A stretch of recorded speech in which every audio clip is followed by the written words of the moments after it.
Cześć, witam Was wszystkich bardzo serdecznie w odcinku, w którym omawiam tutaj wyniki audytu dokonanego dla projektu Flare poprzez firmę Projekt Tokenomia Pro, ponieważ był tam ostatnio taki konkurs i akurat Flare wygrało, więc jakby Flare miał tutaj pierwszeństwo do tego, aby Tokenomia Pro zrobiła taką pierwszą analizę właśnie dla projektu Flare. Mam tutaj okazję tę analizę sobie już zobaczyć całą, oczywiście całą przejrzałem i chcę podzielić się tutaj z Wami moimi przemyśleniami, no bo niestety może od tej konkluzji zacznę. Ta analiza, tutaj ten audyt, który został dokonany jest bardzo mylący. Jest błędny, zawiera mnóstwo nieprawdziwych informacji. Zaraz Wam powiem, jakie to są informacje i czemu tak to wygląda. I może zacznę od tego, że jest mi trochę przykro, bo liczyłem na to, że projekt, który tutaj jest po prostu projektem, który zajmuje się analizą, będzie lepiej potrafił zebrać dane i potem jakoś je opracować. Oczywiście sam sposób opracowania pewnie jest w porządku. Ja oczywiście mówię, nie znam waszych symulacji, w jaki sposób to jest robione, ale widzę, że te dane, które pozbieraliście, są błędne. No i myślę, że każdy tutaj wie, a na pewno każdy student, nie wiem, pierwszego roku ekonometrii też jest świadom tego, że błędne założenia czy nieprawdziwe dane tutaj prowadzą nas do błędnych wyników i do złych wniosków, takich konkluzji, które są po prostu nieprawidłowe. No i w tym przypadku tak to niestety ma miejsce, ale no nie, żeby nie było, że jest wszystko na nie. Tutaj jeden element, który jest na pewno dobrze. Strona podlinkowana Flare Network jest w porządku, tak? Ok, to jest strona Flare Network. Cała reszta, ok, przejdźmy sobie, zobaczmy tutaj, żeby nie było, że jestem gołosłowny, więc zacznijmy sobie to razem. Tutaj są podane źródła, które służyły do przygotowania tej analizy. No i tak, w tych źródłach mamy 3 linki, tak? Pierwszy to jest CoinGecko, z którego czerpiemy informacje na temat tokenomii Flare, tak? Jak możecie sobie zobaczyć. Drugi link to jest Web Archive i to jest w ogóle już dla mnie totalna czerwona flaga za zrobienie czegoś takiego, bo wzięcie Web Archive ze strony tej Flare, Network, Tokenomics i tak dalej, no to już świadczy o tym, że ktoś nie zrobił swojej, powiedzmy, pracy domowej, którą miał zrobić, tak? No bo jakby nie patrzeć, to no co, strona nie istnieje, tak? Strona nie istnieje już grubo ponad pół roku. Nie wiem, czy 9 miesięcy, już może nawet dłużej.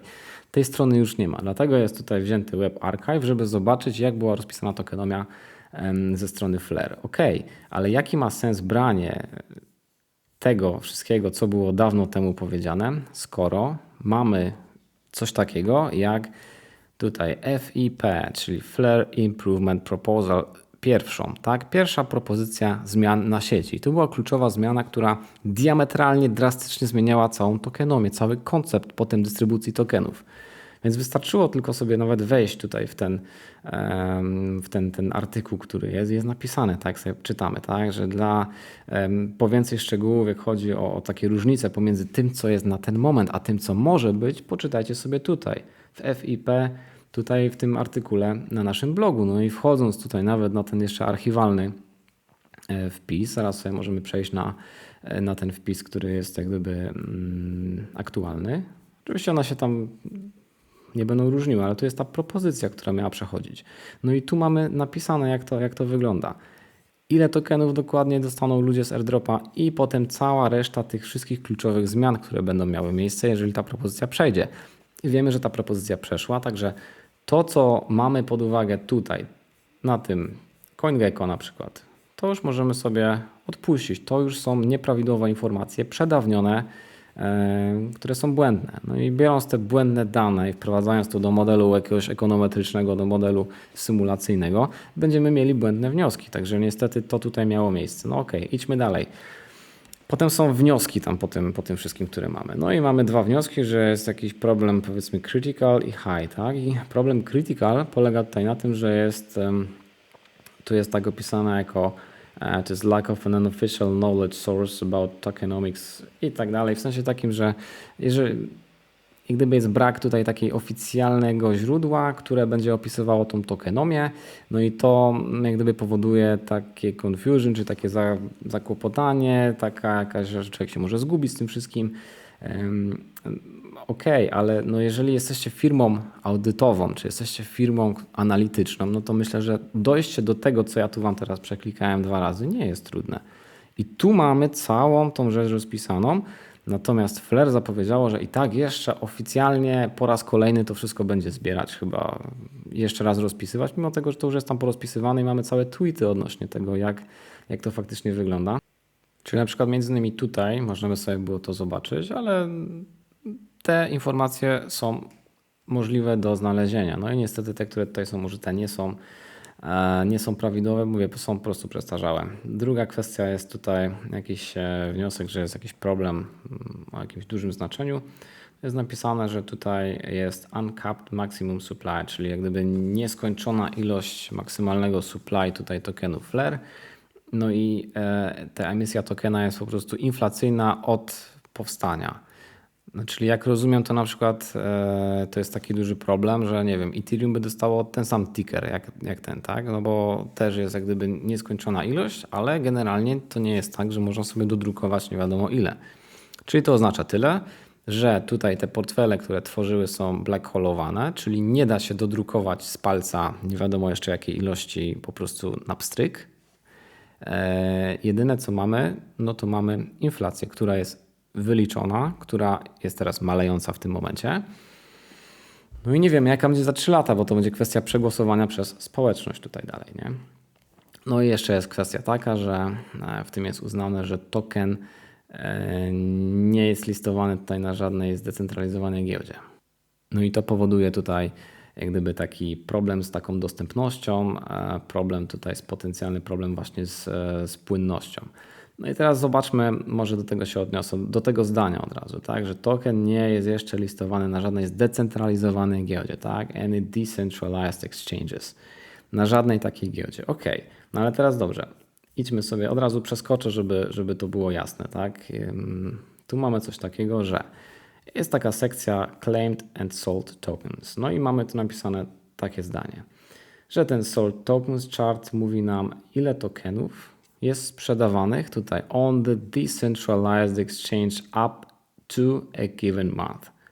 No to teraz moje pytanie. Z jednej strony piszecie, że nie jest w ogóle listowany na takiej zdecentralizowanej giełdzie, a tu piszecie, że tu robicie taką predykcję na to, jaką wizualizację, ile tokenów będzie sprzedawane w każdym miesiącu. No to troszeczkę coś się tu nie spina, nie? I dla mnie to już jest pierwszy taki zgrzyt, który pokazuje, że no nie jest to zrobione do porządku. No jak są sprzeczne informacje, które się wzajemnie wykluczają, to oznacza tyle, że coś tu już nie gra, nie? Ale okej, to idźmy w takim razie dalej. Oczywiście notka, że symulacja tam nie odpowiada temu faktycznemu stanowi, to się wszystko może oczywiście zmienić, to jest tylko kwestia taka przewidywania. Potem jest jakiś tam score dodany, jest 17%, właściwie wszędzie jest po 0. Tu macie 5 takich gdyby aspektów, kryteriów, które są brane pod uwagę. W to nie będę wchodził, bo to tak jak tam gdzieś słyszałem, to po prostu macie to zrobione na zasadzie takiej, że no jakoś to tam sobie wyliczacie. Dobra, do tego nie będę tutaj wchodził. To są wasze symulacje i są 4 scenariusze, tak? Scenariusz numer 0, 1, 2 i 3. Oczywiście ten numer 0 i 3 powiedzmy odrzućmy od razu, no bo to są tak totalnie skrajne, więc nie ma szans, żeby się właściwie albo jeden, albo drugi wydarzył praktycznie. Skupmy się na przykład na pierwszym albo drugim. No i dobra, przejdźmy sobie teraz do pierwszego albo drugiego, tak? Czekajcie, to jest tutaj, dobra. O właśnie, to jest tak, kwestia ceny, tak? W scenariuszu zerowym, tak jak powiedziałem, to omijamy. No i mamy scenariusz pierwszy. W scenariuszu pierwszym kwestia ceny od razu w momencie, kiedy token wyszedł, kiedy sieć się jak gdyby ruszy. Oczywiście sieć ruszyła wcześniej, ale sam token był dostępny dla wszystkich w styczniu. W styczniu 2023 roku. No to mamy teraz lekko licząc 7 miesiąc już, tak? Więc sobie zobaczmy. Od razu na sam start, czyli w punkcie 0 mamy cenę 4 centy. No i tak to mniej więcej było. Wasza predykcja w pierwszym miesiącu zakłada, że cena zmieni się z 4 centów na ile? Czekajcie, żebym się nie przejechał. Z 4 centów na 10 razy mniej praktycznie już będzie, nie? Bo przesuwamy sobie o 1 0 praktycznie. To 0,4 centa. No i teraz idąc dalej, ta cena będzie, ok, tu już w 7 miesiącu mamy cenę 0, no to zakładam, że tam jest już ileś zer powiedzmy, tak, no ale na ten moment jak widzimy cena nie wynosi 5 czy tam 4, 5 albo 10 zer po przecinku, tylko jest 1, no prawie 1,5 centa, tak, powiedzmy w tych okolicach oscyluje sobie tutaj. No to niestety, ale ta predykcja jest totalnie nietrafiona, tak? Jeżeli wy tu zakładacie coś takiego, no to jest to przestrzelona, bardzo mocno nietrafiona predykcja już. No bo też pewnie, tak jak powiedziałem, oparta o złe dane wejściowe. Dobra, czyli to już mamy tak, ta analiza jest do niczego kompletnie. Później idąc dalej mamy minimum demand needed to sustain listing price. Tu nie będę w to wchodził. To jest tam jakoś wyliczane. Mówię, też nie jest tak, że będę każdą metrykę tu sprawdzał, bo to też nie o to w tym chodzi. No bo tak jak powiedziałem, jak są złe dane, no to nie ma sensu analizować, co tu jest złego. Więc zaraz sobie to każdy jeszcze sam oceni. Potem to jest ważna kwestia. Dystrybucja tokena, no i te kwestie sprzedaży, które mają miejsce. No i zobaczcie sobie. Tu wchodząc w to, na pierwszym miejscu mamy inflację. No inflacja jest niestety liniowo zaznaczona, co jest moim zdaniem bardzo nieprawidłowe. No bo zobaczcie, skoro my liniowo będziemy teraz tylko zwiększać o 416 666 667 tokenów i cały czas sobie liniowo tą inflację tutaj wrzucamy. Ona, zobaczcie, rośnie liniowo, bo tu się kończy drop w jakimś momencie i potem jest cały czas praktycznie, cały czas tutaj to leci w taki sposób. Ale to nie jest prawda. To absolutnie nie jest prawda, bo nie możemy sobie założyć takiej inflacji z tego względu, że tak jak sobie przeczytacie tutaj, poprawka FIP01 zmieniła to diametralnie. Z tego względu, że wcześniej było planowane 10% rocznie, potem miało być 8 i potem miało być 6, ale od innej ilości tokenów liczonej. Właśnie to jest kluczowa zmiana. Teraz się ogólnie zmniejsza, bo w pierwszym roku 10, w drugim roku 7, a nie 8 tak jak było wcześniej, na podstawie tych danych, które sobie wzięliście. No i nie 6, a 5% w trzecim roku, ale teraz co jest najważniejsze, że tu jest nałożony cap, taki korek na to praktycznie, że maksymalnie będzie tylko 5 miliardów tutaj tej inflacji. Więc liczone, zobaczcie, co roku liczone na podstawie dostępnego supply, zamiast tak jak to było wcześniej, od tego fully diluted supply, czyli od tego totalnie wszystkiego, co było utworzone, ale co było na przykład pozamykane. Więc to nam diametralnie zmienia te wyniki, jak sobie zobaczycie. Wy tutaj dodajecie, popatrzcie, mamy teraz 7 miesiąc, nie? Według tego schematu 7 miesiąc daje nam inflację na poziomie praktycznie 3, można powiedzieć 3 miliardów dodatkowych tokenów, które powinny być na rynek wpompowane. Czyli total supply na dzisiaj powinien wynosić 100 miliardów plus te 3 miliardy z inflacji, które tutaj według waszego schematu powinny być dodane. Więc 103 miliardy. No ale jak sobie popatrzymy, ile wynosi na ten moment total supply, to total supply wynosi 101 miliardów, tam troszeczkę ponad. Czyli ta inflacja nie jest 3 miliardy, tylko jest 1 miliard ponad, tak? 1,1 miliarda. Więc jak gdyby totalnie nietrafiona jest ta predykcja, ale to wynika z tego, że źle to jest policzone. Niestety, to jest źle policzone. Jak będziecie chcieli, to wam mogę policzyć, dlaczego jest teraz w tym momencie oznaczone tutaj jako powiedzmy ponad miliard. Właściwie jak sobie patrzycie na CoinMarketCap, tam jest jakoś 700 milionów tylko. No bo tak właśnie tu było powiedziane, że to jest liczone od dostępnego supply, a nie fully diluted supply. No i to totalnie zmienia postrzeganie, percepcję tego, jak tą analizę przeprowadzić. Także to jest poważny błąd. Kolejna kwestia jest taka, ja powiem tak, bardzo fajne są te wykresy, to bardzo fajnie wszystko widać, jest naprawdę to świetnie zrobione, interaktywne, także jak najbardziej mi się to mega podoba. Ale cóż z tego, jeżeli te dane są bezużyteczne niestety. Dla analityka bezużyteczne, bo są błędne. Dla inwestora tak samo bezużyteczne, bo są niestety błędne, wprowadzające w błąd kompletnie. Dobra, idźmy dalej. Tu jest napisane tak. Ilość tokenów sprzedawana tutaj w miesiącach różnych. No i teraz sobie popatrzmy. Oczywiście to są różne jak gdyby te pule, różne takie, nie wiem, miejsca, z których te tokeny są sprzedawane. Tak, zobaczcie na przykład Flare Venture Capital Fund i tak dalej. Oczywiście nie wiem skąd takie dane można wziąć, ile na przykład Venture Capital sprzedał tutaj, nie, ile by sprzedawali. Okej, co ja wiem, to są tylko predykcje jakoś. Chociaż teraz nie wiem, czy to jest predykcja, czy to jest po prostu jak gdyby to gdzieś skądś, nie, czy to musi być predykcja, bo jest w przód przewidziane, no. Więc nie wiem skąd takie dane wziąć. Ale szczerze wątpię w ich prawidłowość, skoro te oficjalnie dostępne są źle tutaj wprowadzone, źle użyte, no to wątpię, że takie bardzo powiedzmy wymagające już zaawansowanych jakichś tam symulacji, że one są dobrze zrobione. Skupmy się tutaj na tym, co wam chciałem powiedzieć tutaj. Incentive. Dobra, tutaj jest Cross-Chain Incentive Pool. No i tak, Cross-Chain Incentive Pool jest to taki pool, w którym zabezpieczone jest 20 miliardów tokenów i one mają służyć jako wynagrodzenie dla ludzi, którzy będą brali udział w koncepcji F-assetów. I teraz tak, jak ktoś nie ma pojęcia na temat Flare, no ale to akurat tu nie ma żadnego znaczenia.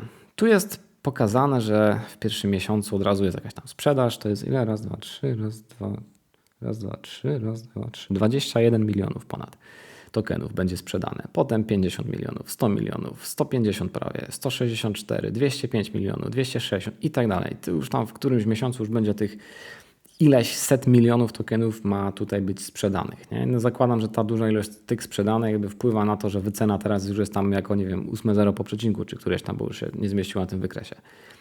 No i teraz jak sobie popatrzymy, ten incentive pool, wy tutaj piszecie, że tutaj jest jakaś sprzedaż, nie?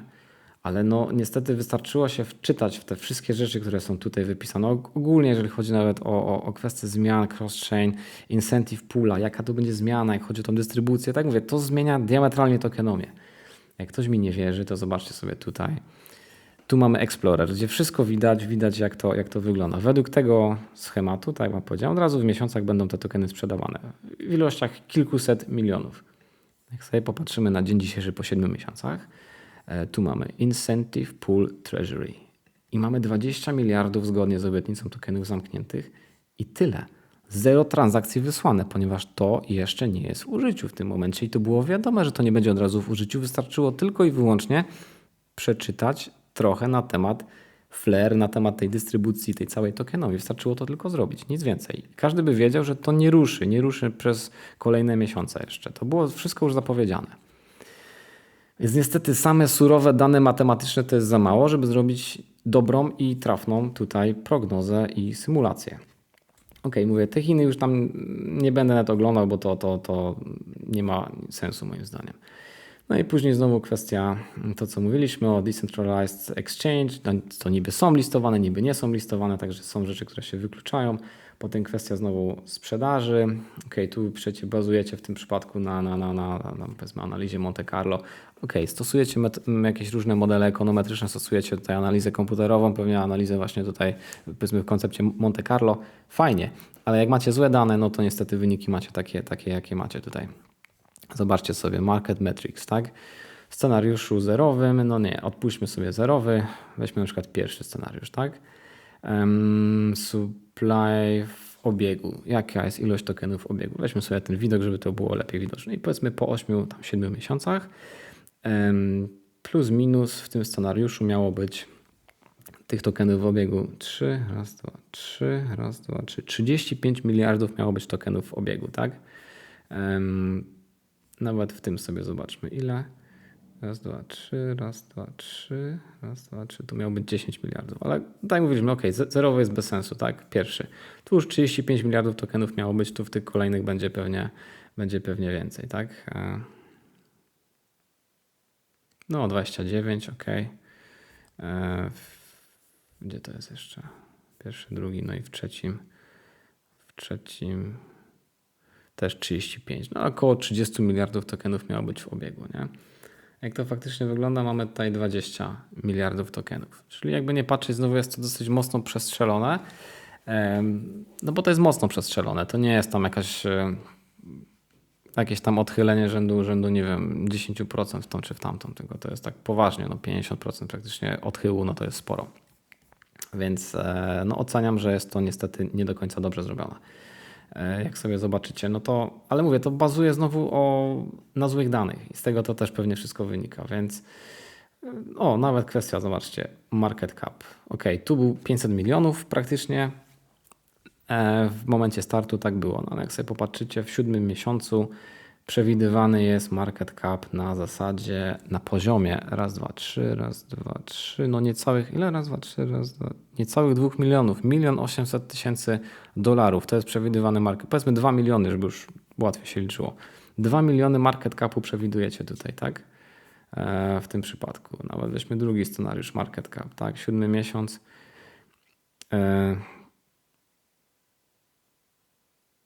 Tu jest 1,5 miliona nawet jeszcze, tak? To jest jeszcze mniej. No ale powiedzmy, niech będzie, że 2 miliony przewidujecie market capu. Market cap wynosi na ten moment ile?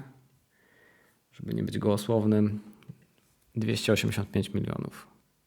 No to ta predykcja jest przestrzelona naprawdę, no nie wiem, 140 razy, tak? No to jest poważny błąd i jakby naprawdę, jakby ktoś podejmował decyzję w oparciu o te dane, które są przytoczone, no to no nie wygląda to chyba zbyt korzystnie. Myślę, że sami tutaj przyznacie to.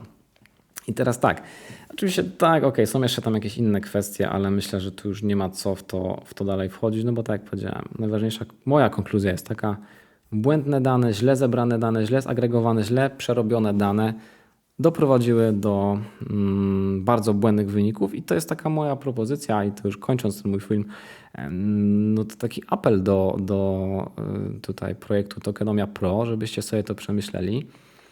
Być może warto po prostu usunąć ten raport, który teraz wypuściliście oficjalnie. Być może warto to zrewidować, zebrać te dane od nowa i zrobić jeszcze jedną taką prognozę, taką ocenę, nie? Bo mówię, na ten moment niestety myślę, że to jest już teraz dla każdego jasne, że te dane, które wzięliście, są po prostu błędne. Prowadzą do błędnych rozwiązań, prowadzą do błędnych konkluzji, do błędnych wyników. Także szkoda, żeby wprowadzać ludzi w błąd, szczególnie nowych ludzi, którzy mogą nie wiedzieć na przykład nic na temat tego, co Flare buduje, jaki to jest projekt, jak faktycznie ta tokenomia wygląda i nie wiem, o takich na przykład zmianach jak FIP 01, 02, które tam potem jeszcze były. Ale jeżeli macie jakieś pytania, to zapraszamy na nasz Telegram, tam wszystko możemy podpowiedzieć, wyjaśnić i myślę, że to też jest dobry kierunek, żeby nie tylko patrzeć na jakieś surowe dane, które są gdzieś dostępne w internecie, bo to jest czasami za mało. No jak widać, nie? Ściągając coś z Google'a można troszeczkę po prostu wzorować się na złych danych, a po prostu wchodząc w jakąś tam społeczność danego projektu, można się czasami więcej rzeczy dowiedzieć i być może znaleźć tutaj taki bardziej prawidłowy kierunek, więc do tego Was zachęcam. No i zachęcam do tego, żeby to po prostu sprostować, także z tym Was zostawiam. Wszystkich Was pozdrawiam. Jeżeli teraz filmik oglądacie, to też czekam na Wasz komentarz, co Wy na ten temat sądzicie i chętnie tutaj zapraszam do takiej dyskusji, takiej mini debaty bym powiedział. Także z tym Was zostawiam. Dzięki Wam, pozdrawiam Was, trzymajcie się, hej.